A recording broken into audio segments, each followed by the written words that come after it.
YouTuber Anvesh పై karate Kalyani మరోసారి ఫిర్యాదు చేశారు. ఏమైందిరా? ఇప్పటికే నమోదైన ఎఫ్ఐఆర్ లో యాక్ట్ ద్వారా అన్వేష్ యూట్యూబ్ ఛానల్ ని బ్లాక్ చేయించాలని ఆమె ఫిర్యాదు చేశారు.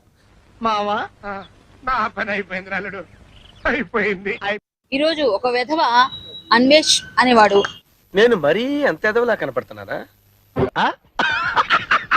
ఏం చేస్తా, నేను ఏ తప్పు చేయలేదు కదా. నేను ఏమైనా తప్పు చేశానేటి? చెయ్యని తప్పుగా బ్లేమ్ చేస్తే ఎంత బాధగా ఉంటుంది చెప్పు. అదే లైఫ్. ఏదేదో పిచ్చి పిచ్చి వాగుండు. అడిగి అసలు నాకు మతి స్థితిలో ఉందా లేదో నాకు అర్థం కావట్లేదు. అంటే నాకు పిచ్చా? అవును, క్లియర్ గా ఉందిగా.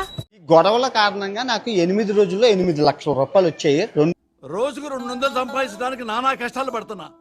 యూట్యూబ్ ద్వారా వస్తున్న ఆదాయం ఏ అకౌంట్ లోకి వెళుతుందో గుర్తించాలని, తక్షణమే బ్యాంకు ఖాతాను ఫ్రీజ్ చేయాలని కోరారు కరాటే కళ్యాణి. ఆహా, విధాడిందిరా నీతో నీ వింత నాటకం. వాడు దేశద్రోహి, ధర్మద్రోహి. అలాంటి వెధవ పైన ఒక పోరాటం మొదలైంది.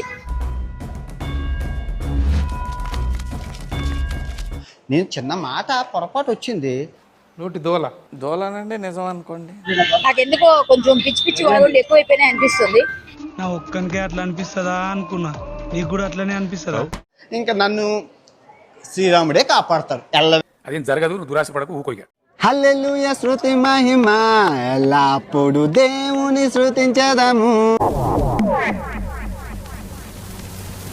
ఇంక జీవితంలో ఎప్పుడు బూతులాడను. నమ్మమంటావు నన్ను?